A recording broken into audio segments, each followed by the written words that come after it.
Hello বন্ধুরা, আমরা এসেছি মায়েদের বাড়িতে। আর মারা তো চলে গেছে দিদিদের ওখানে ব্যাঙ্গালোর। তো মারা এখান থেকে বাড়ি থেকে গেছে সোমবারে, মানে প্রায় এক সপ্তাহ হতে যাচ্ছে আর কি। আর এক সপ্তাহের মধ্যে বাড়ির ঘরের অবস্থা তোমরা দেখে নাও। আর সৈন্য গাছ ছিল, তো সৈন্যগুলো বিক্রি করে দিয়ে যাব আজকে। তো হ্যাঁ, বিক্রি করে দিয়ে যাব। আর এমনি দেখছি পাড়া হয়ে গেছে অনেক, মানে এসে দেখছি পড়েছিল, তার মানে কেউ কেউ পেড়ে নিয়ে গেছে আগে। তো যাই হোক, যে কটাই আছে সে কটাই বিক্রি করে দিয়ে যাই, নাহলে সে কটাও আর থাকবে না। আর এদিকে দেখো উঠোন বাড়ির কি অবস্থা, পাতা পড়ে ভর্তি হয়ে গেছে। মানে এই এক সপ্তাহে যদি এই হয়, তাহলে আমরা যদি এক মাস পরে আসি তাহলে আর দেখতে হবে না এখানে। এই যে দেখো অবস্থা দেখো। তো চলো একটুখানি পরিষ্কার করে দিই। আর জল এসছে, এখান থেকে একেবারে স্নান টান করে যাবো। এখান থেকে বেরোতেও অনেকটা দুপুর হয়ে যাবে হয়তো। দাদাভাই ব্যাংকে কি যাবে কি না জানি না। তো আগে এগুলো কাজগুলো সেরে নিই, তারপরে দেখছি। আর সোনাইকে রেখে এসেছি, তো দাদা এখন জল ভরবে। এসে দেখছে জল আছে, এই জন্য কলটা ছেড়ে দিয়েছে, দিয়ে ভয়ে পালিয়ে চলে যাচ্ছিল। এমনভাবে জল বেরোচ্ছে। চল পরে আবার কথা বলছি।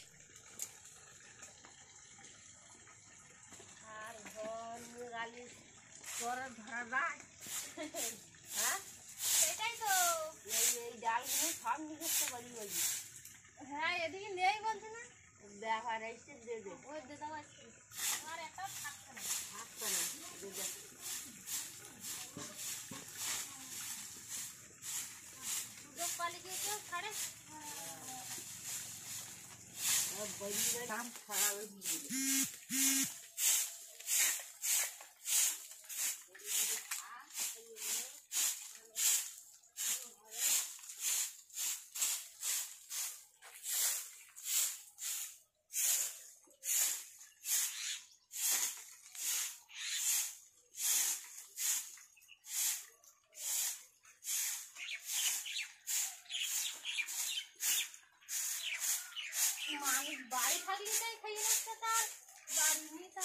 আরে লাগে দুটো নিয়ে আসতে, আবার তোমরা অত কথা বলো।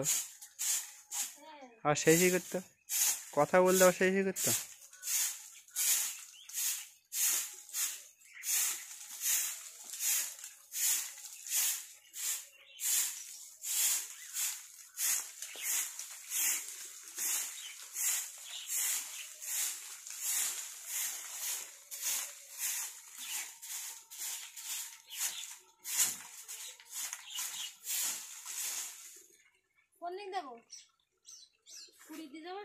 এইখান দিয়ে আগুন ধরে দিচ্ছি।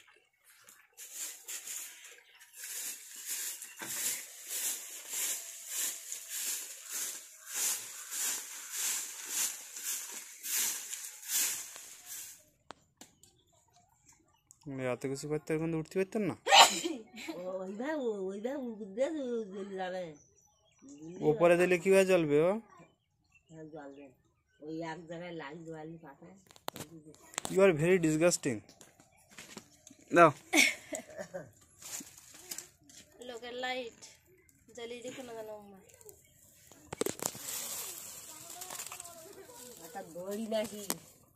সেটা গুছিয়ে রাখবা। কি করবা? কোন যাওয়াত না, এই পাখা জ্বালাই গেলে তার ডেকে নিয়েছে।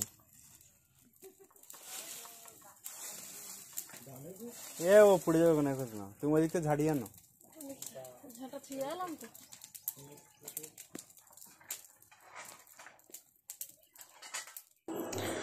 তো ওদিকে ঝাটপাট দিয়ে পরিষ্কার করে পাতাগুলো সব জ্বালিয়ে দিয়েছি, যাতে নোংরাটা না জমে থাকে।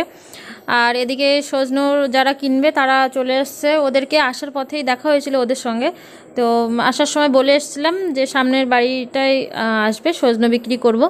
তো ওরা একটু দেরি করে এসছে, তার মধ্যে আমরা এদিকে একটু কাজ টাজ গুছিয়ে নিলাম। তো এখন বলছে 40 টাকা করে সজনো। তো মানে দাম অনেকটা কমে গেছে। আর বলছে আর কদিন পরে আর একদমই দাম পাওয়া যাবে না। তো যাই হোক, আর কদিন লেট করারও সময় নেই, কারণ হচ্ছে বাড়িতে যেহেতু কেউ থাকে না, আর এমনিতেই না থাকলে বাড়ির জিনিস একটাও বাড়িতেই থাকে না, এটাই আর কি। তো সেই জন্য যা আছে সেগুলোই বিক্রি করে দিই। তো সজনেগুলো কিন্তু বেশ মানে বড় বড় সাইজের, একই সাইজের পুরো, মানে সজনেটা সব সজনেগুলো একই সাইজের লম্বা ছিল, ওদের বাদ দেওয়ার মতো কিছু ছিল না, তবুও মানে কিছু অল্প কিছু বাদ দিয়েছিল। তো সেগুলো দিদাকে নিয়ে যেতে বলেছিলাম। আর আমাদের এখানে কি বলো তো, মানে বাড়িতে কেউ না থাকলে তাই হচ্ছে কোনো জিনিস রেখে খাওয়া যায় না।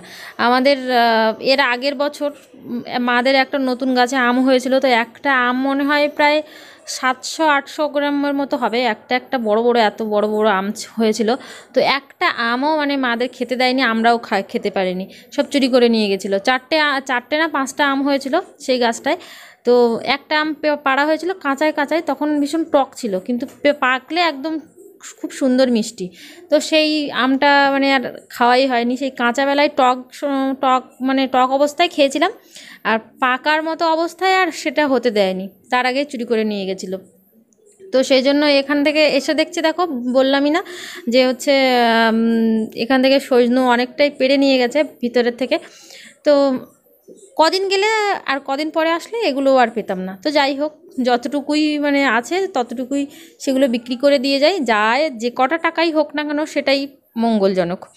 তো আমরা আসার পরে দিদাও এসেছিল, মানে আমরাও ঢুকেছি, দিদাও চলে এসছে। তো মাঝে মাঝে দিদা এসে দেখে যায় বাড়িতে তো কেউ নেই। আর মামাদের বাড়িটা কাছেই, একটুখানি কিছুটা দূরে। তো সেই জন্য দিদা মাঝে মাঝে এসে দেখে যায়, এটাই আর কি। আর বাড়িতে তো এখন থাকার মতো অবস্থায় কেউ নেই। আর এদিকে সজনেও সব মানে মাপা হয়ে গেছে, 10 কিলো মতো সজনে হয়েছিল, যেটাই হয়েছে সেটাই ভালো। তো আমাদের মানে বাড়ি ফিরতে অনেকটাই বিকেল হয়ে যেতে পারে হয়তো, এখন স্নান টান করবো, একটু ফ্রেশ হব। তো চলো, আমাদের মতো মানে এরকম মায়েদের বাড়িতে এসে দেখাশুনো কাদের করতে হয় অবশ্যই কমেন্ট করে জানিও। যেহেতু আমাদের ভাই নেই, অবশ্যই আমাদের দেখাশুনো করতেই হবে, তারপরে মারা বাড়িতে নেই।